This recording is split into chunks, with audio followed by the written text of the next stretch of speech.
Welcome to Char Can't Cook. I'm Char. Today we're looking at local gardens. We're at the Seed Swap in Terrace at the Public Health Unit, and we're going to start by asking my friend Brian here what he's up to here today. Hi, Brian. Oh, hi, hello. How are you? I'm good. What are you doing? We're doing seeds for the giveaway table. Oh, this is the giveaway These table. are people who are actually growing seeds in their yard, in their gardens, and they've collected them themselves. So they're getting organically seeds grown right here, Local. right in town. Wow. Okay, so what kinds of seeds? I see poppy. Well, we got dill. This is kale, actually. This is one of my favorites. Yeah? Because I did winter kale last year, and I still have it in the yard. Wow. Like, it's just amazing stuff. And how do you cook kale? What do you do with it? Well, there's a variety of ways you can use it. Like, you can use it in everything, smoothies even. Oh. Whip it up and throw it in there. Oh, yeah? Personally, I don't do it, but I've heard of it done. You see people walking around with green juice all the time. I know. Yeah. Like, what's that? I don't know. Eat your vegetables. Have a real good smoothie with strawberries and stuff. Yeah. So, do you cook it too, or do you just use it raw? I use it mostly raw, actually. I put it in my sandwiches, but I do throw it in soups and whatever, like, it's just a handy one to use, right? Right. Throw it everywhere. Oh, yeah. But mostly sandwiches because I think it's better for you when it's raw. But I don't know the science of it. Yeah. So it's crunchy like lettuce. Well, I actually use my scissors and I make it quite small. So. So sort of like cabbage when you make coleslaw. Yeah, it's there, but it's really not even, like, you don't even notice it because you got all your other vegetables in there and the rest of it. So it's just, it's good for you. You grew it. Yeah. There it is. Yeah. All right, good. Thank you so much, Brian. Oh, thank you, Char. Let's bother Barb next. You're welcome to have it. That came from a 52-pound Mother Hubbard squash. Is this 2013? I'm not sure. Hi, Barb. Hi, Char. How are you? I'm good. What are you up to over here? We are sharing seeds back into the community. We grew them at the Seed Sowers Garden up at the Adventist Church and at Knox United Church, and it's a seed propagation project just to get more seeds back into the community. Wonderful. And this is by donation? Yes, we're doing by donation so that the money can go back into the project itself. Okay. So give a little, give a lot, whatever you can afford kind of thing? Basically, yes. Okay. Yes. And tell me some of the seeds you have here. Well, we have some Italian borlotti pole beans. They're a little bit different. They have a different color than regular borlotti beans. And a friend had sent those up from Salmon Arm area, and he says, Barb, can you get the seed going? So we're trying to do that. We have some bush beans, and I can't read from the front. There's yellow wax beans. The interesting one is kidney beans. We're growing kidney beans for the area. And we've got scarlet runner beans. Oh, I love those. Those They're are so pretty, but they're an expensive seed to buy. You don't get a lot in a package. No, you don't. And yet they're so easy to produce. We have some seeds from a squash. It was a 52-pound Hubbard squash, and I hope it grows just as big ones. There's a few pea seeds and lots of marigold seeds from last year. Oh, yeah. And I've heard marigolds are very good for interplanting with tomatoes. They're good for many things, but I found out last year they're not always good for brassicas. Oh, why's that? Yes, the brassicas don't like marigolds. At least mine sure didn't. But anything else is fantastic. I heard that the bugs who like tomatoes don't like marigolds. I've heard that too. So I plant marigolds with my tomatoes. Actually, I planted marigolds with everything last year, and I was brassicas surprised. means like cabbage. Like cabbages and broccoli and stuff, because all of the brassicas were really stunted, and yet the marigolds just thrived. So I learned my lesson last year. I'm not a master gardener. I'm still learning in the process, and it's been pretty exciting to be trying to get some seeds going for the area. And I'm just going to walk around. I got that.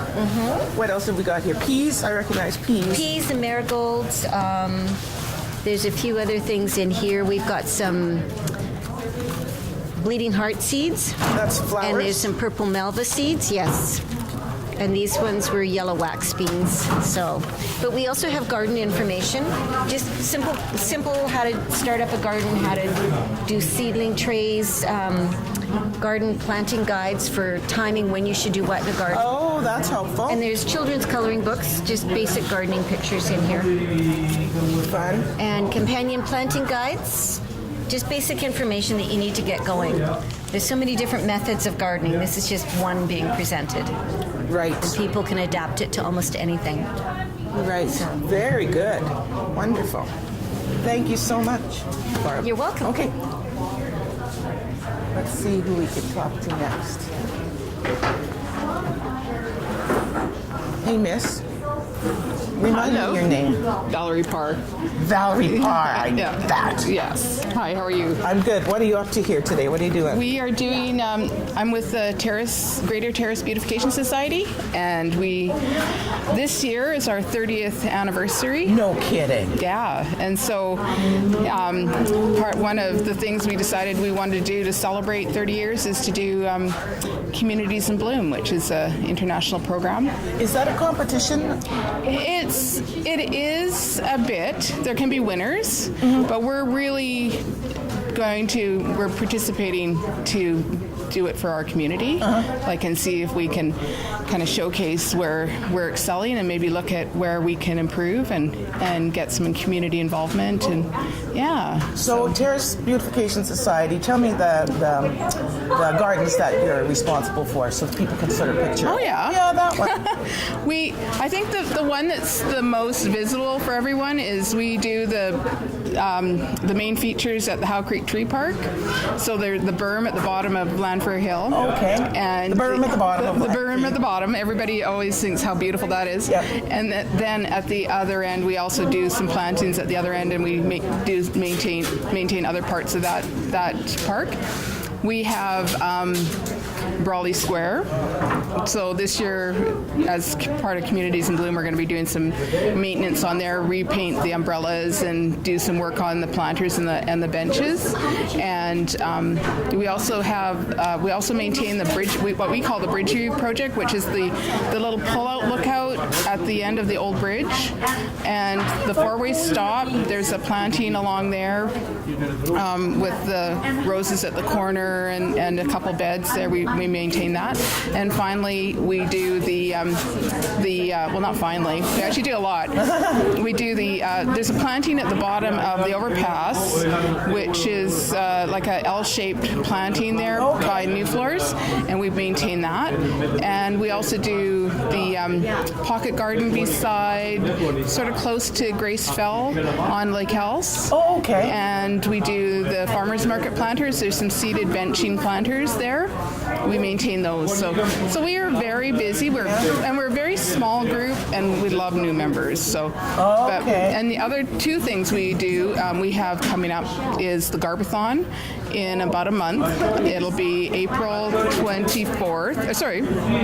April 24th.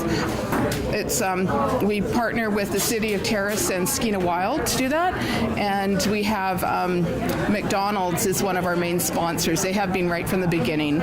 So it's held there at McDonald's, but everybody goes out in the community, picks up garbage, brings it back, and McDonald's provides treats for everyone who participates. And then afterwards, I think this year again, we're going to have a dinner afterwards for everybody who participated. It's a great community event. Oh, wow, that sounds lovely. It is. So you meet at McDonald's, and then you're assigned, you guys go here, you guys go there. If you know where you want to go, you can go off, or we have problem areas that we like to address. So, but our big thing this year is Community in Bloom. That's why we're here. We're hoping to get the word out on what we're doing, what it's about, how people can help, maybe where they can point out where we're doing well and where we could do some improvements. So, Wonderful. It's hopefully a legacy. That's what we're hoping for. Oh, that's lovely. Anyway, Thank you. Thank you, Valerie. What are you doing over here? What are you up to? What have you done? I'm just packaging some of these beautiful amaranth seeds. You can see these guys. They're super tiny. They're about a third the size of a quinoa seed, and they grow here in profusion. They grow about 6 feet. They grow about 6 feet high. And I was just looking at this website which describes them. There's amaranth that's now, do you bake bread? No. Do you make porridge? What about biscuits? I'm off grains. Oh, you're not. But this is a gluten-free grain, Is it? and it's high in protein. Is it? Yeah. It's a grain. Yeah, if you bake bread, it's like a good idea. Like, say, if you brush the top of your bread with, some butter or something like that, just sprinkle some of these on.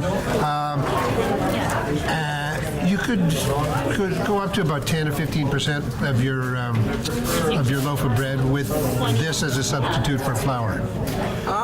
Any more than that, the bread would be probably too moist and unpalatable. But they make great biscuits. Oh, wow. And porridge. And so they're terrific. They're an ancient grain. They're grain. completely gluten-free and high in protein. That's what the ancient grains were. Wonderful. Yeah. So anyway, that's what I'm packaging here. And Okay. I've also got a game here called Guess How Many. I would like you, here, get a feel of them. See, look at that. How are many's they? in your hand there? What are these? How many fava beans do you have Oh, in your hand? fava beans. Yeah, I have 6. 6. So how many is in the jar? 606. Whoa! No, that's impossible. Okay, I'll write it down here. Char said 606. And What's the prize? the prize is I get to teach you how to cook them. Oh, that would be so great, Paul. So that says Char Daves. We're going to say she guessed 606. Okay. Anybody else? How many would you say? 250. What's your name? Devin. Okay, Devin. Good. Going to be a big prize draw. Okay. Which, of course, is learning how to cook these delicious fava beans, which are also fun to grow. They're, I'll describe them to you. Yeah. These fava beans have a pod about this long. Oh, yeah. Something like that. And inside there'll be about 4 or 6 of these large fava beans. Now, these are dried, so imagine the size of them before they dry. Oh, yeah. And they, Are they climbing or are they sort of no, they have a thick stalk, much the same kind of thickness of this amaranth. And they can get blown over in the wind because if they grow tall, Anyway, they need staking. A bit of staking. I don't think so. No? Maybe sort of grow them in a clump or something like that, so they support each other. Yeah. But the fava beans are delicious, especially when young. They're also good when they're dry. Now, you have to, after you wet them for what, 3 or 4 days, then they become pliable, right? Okay. Then you have to take out the outer skin. I see. So you soak them and then You peel soak them. them and you boil them. You can fry them up in butter. They're especially good when they're young and fresh. Sounds good. Okay, I hope I And they're win. easy to grow, so I want somebody to win those so I can show them how to cook them and show them how to plant them. Excellent. Thank you. Thank you, Char. Dave, Right. what can you tell us about protecting insects? Well, we're trying to encourage a pesticide-free yard, so we don't put any pesticides on our lawn. We don't go for insects at all. So we're trying to protect the environment so we can grow fruit trees that require pollinating insects. And what we're doing is I've purchased some mason bees, and I'm raising them, and they're a wonderful addition to the yard because they're one of the best pollinators out there. They're on par with a honeybee, perhaps even a little better, because a mason bee it'll zip around. It's much more of a zippy type of bee. It'll go from one apple tree to the next, to a plum, to a cherry, to a pear, all around any blossom. So what a honeybee tends to do is pay attention to one tree and hit most of the blossoms on that one and then return to the hive. Okay. So these are solitary bees that they have a very short life, and they pollinate like mad while they're alive. And because of the visiting many different trees in the yard, they do the cross-pollination that's required to get good fruit. So we're just trying to encourage a pesticide-free yard, and one of the best insects to give us fruit is the mason bee. As a result of putting up the mason bee house, we've also attracted leafcutter bees. Leafcutter bees cut these little circles in. That's a phlox right there, and this phlox is growing at the base of that little mason bee set of hotels. Okay, and what they'll do is they'll pack those egg tubes with a combination of an egg, some pollen, a little bit of wallpaper. The green leaf is the wallpaper. They'll pack that in. Oh, yeah. So it's a combination of mason bee and leaf cutter. We're encouraging both of them. I didn't know that I was encouraging leaf cutters as well, but both of those are good pollinators. Lovely. That's kind of decorative. And it doesn't harm the plant. It doesn't harm the plant. And pest-free yard as well gives rise to a family of toads in our yard, which is wonderful to see. So I've seen 5 of them in 1 year, and it means that we're doing the things right. And why are amphibians important to our environment? What do they contribute? Well, they'll get rid of mosquitoes, mosquito larvae. So they're your pesticide crew. They're my pesticide crew. Yeah. Wonderful. Excellent. Thank you so much. I'm not here to sell anything. I'm just Information. promote stuff. Yes. Okay. Promote good stuff. Yeah. Thank you so much. Okay. Thank you. This is basically what we're representing is our web pages on Facebook, which is Northern BC Planted Seed Swap, and what we actually are promoting is heirloom varieties and biodiverse seeds in the north that actually survive in the north. People can exchange, or berry plants, tree plant, whatever people have, and it is basically to enhance the north with food that's not just viable, but food that is healthy and nutritional, and that's basically what we're doing. And Can I get your name? my name is Carol Rauschenberger, and this is Gunther Rauschenberger. Hello. You guys have a big farm, don't you? We have a hobby farm. A hobby farm. Yeah. And you sell at the farmer's market. Yes, we do. It's called our farm is called Willow Creek Heritage Hobby Farm, and we have some livestock, and we also do permaculture as opposed to agriculture. So what's permaculture? Permaculture is basically a sustainable form in which you use the earth, you use all what you can basically what's usable, and energy sources such as paper, coffee grounds, and everything to break that down and recreate. We build on soil, so in soil, and we also use bark and a lot of high concentrated carbon, organic ways of basically growing in. That's what we do. It breaks down naturally like the forest does, and that's how we try to do it. And we try to create areas, and that's what it means basically. We're trying to recreate where it will grow within itself. As opposed to agriculture where they bring things to soil, but they plow and till and plant in rows, and they get a really good crop. But if the farmer went away for even 1 year, there'd be nothing, right? This stuff, a lot of it will just maintain itself once you have it established. Like a forest. Yeah. Yeah. So you don't till, you don't plow, you don't add fertilizer, like chemical fertilizers. No. I mean, we use chickens, pigs, of course, cow manure and horse manure. Yeah. Just all that kind of stuff. We collect a lot of leaves. We may steal the grass clippings from in front of your house on Sunday afternoons, not sure. And so that's the sort of thing that we bring to it, and we just keep adding.